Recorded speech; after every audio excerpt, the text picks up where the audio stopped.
Islamic cleric and deputy chief imam of the National Mosque, Abuja, Professor Ibrahim Makari, has said that Islam does not permit Muslims to pay money as ransom to enemies they are at war with. According to Dateline, Professor Makari made the comments at this year's Ramadan Tasfa at the Federal Capital Territory, Abuja.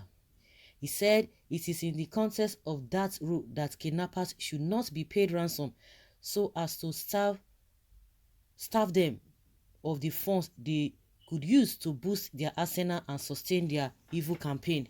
Since Allah has forbidden the payments of money to an enemy who is at war with you in order not to empower them to continue to fight you, then contributing money as ransom for the release of kidnapped person is haram, prohibited, he said. Quoting a hadith prophetic tradition, Mr. Makari narrated the story of a man who approached Prophet Muhammad asking him what to do if someone tried to rob him of his money, and the Prophet told him to resist the person. The man then asked the Prophet, "What if the person fights me?" And the Prophet told him to fight back. "What if I kill him?" he asked, and the Prophet said, "He goes to hellfire." He asked again, "What if he kills me?" And the Prophet said, "You enter paradise."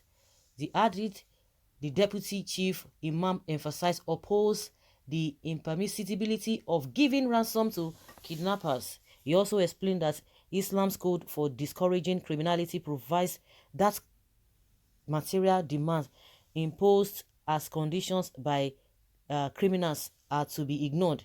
No matter what havoc the criminals threaten to unleash, if the demands are not met, refusing to meet the demands of kidnappers would inevitably turn them into losers who wasted their money to feed the captive, wasted their bullets in killing them, and wasted their time, he asserted. But he, the criminal, has been made aware that the money is never going to be paid, and the one who is killed, the victim, is going to paradise, he said. Makari said applying the Islamic provisions can effectively address the challenges of kidnapping currently affecting the society. But as long as people will continue to give ransom to secure the release of their loved ones, the recipients of the money will continue to use it to acquire more arms that they will use to perpetrate their atrocity and promote it as a business, he advised. Another implication of submitting to kidnappers' demands, he pointed out, is that the vice will be grown and be hard for security agents to handle. So the best way of stopping it is for the criminal to know that if he kidnaps someone, he can choose to chop his body into pieces, but he will not get what he wants. He therefore advised Muslims that getting killed by kidnappers is a sure way of going to paradise. So I'm sure you heard what this man saying.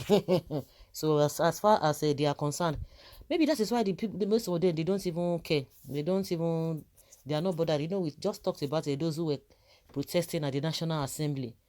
So they don't even care. We see that it is the Southerners that are more bereaved, that more they cry more than the bereaved.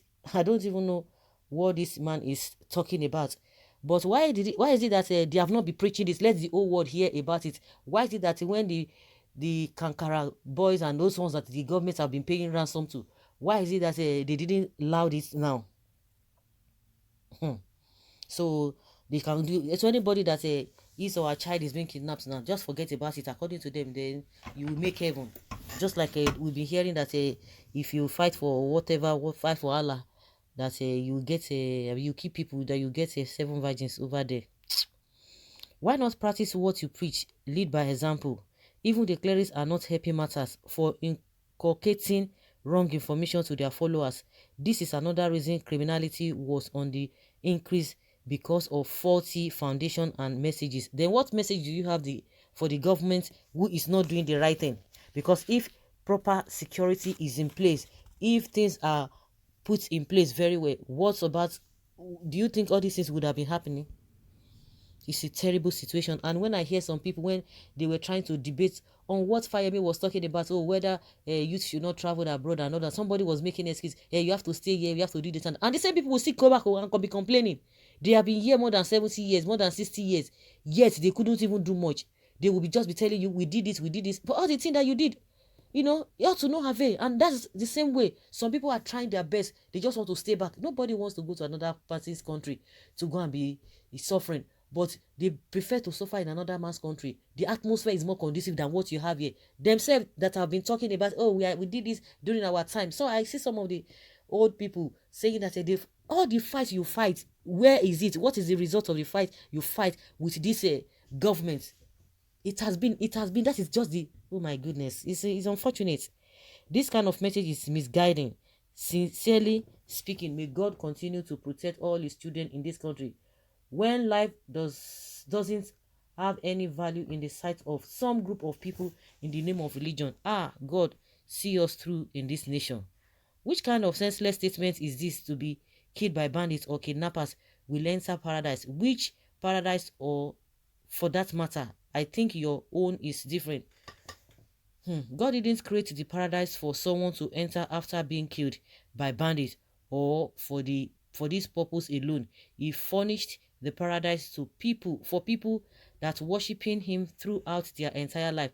Although God Almighty needs someone to fight back, especially if confronted with life-threatening matters such as this, dwells in the garden. He shouldn't make himself their victim, or he should make himself their victim and initiate his way to that paradise directly. How did Sarah arrive at this conclusion? Though I read the story, the man has said not to negotiate with terrorists, so you don't indirectly continue to fund their campaign. Whoever wrote that is not a serious person. Finally, giving some incompetent leader excuse not to secure the lives and properties of these followers. I think El-Rufai said it one time that if any of his children is being kidnapped, he will just pray to God that God should just accept them. You see? That was not the main point of the lectures. What the Sheikh said was that people should not encourage the kidnappers and bandits by paying the ransom for the victims, because even if the victims unfortunately die in their hand, he or she is going to be Jannah. It's unfortunate. Dismantle this nation. Let these people be on their own and practice whatever extremist religion they desire. God forbid. Someone is saying, what if the victims was a sinner before being killed? Somebody is asking. Then the God will forgive him. Okay. Which God? Which God are you worshipping? So the people have option than to pay ransom to rescue the life of their loved ones, since government has left them to their fate. If the government has taken up their primary responsibility to secure the people, would there be any need to pay ransom? Or you think people are happy to give their hard-earned millions to kidnappers if not out of love they have for their brothers and sisters? Honestly, the thing you begin to hear in this country, it's so alarming that you begin to ask yourself whether you are sane in the first place or you are insane.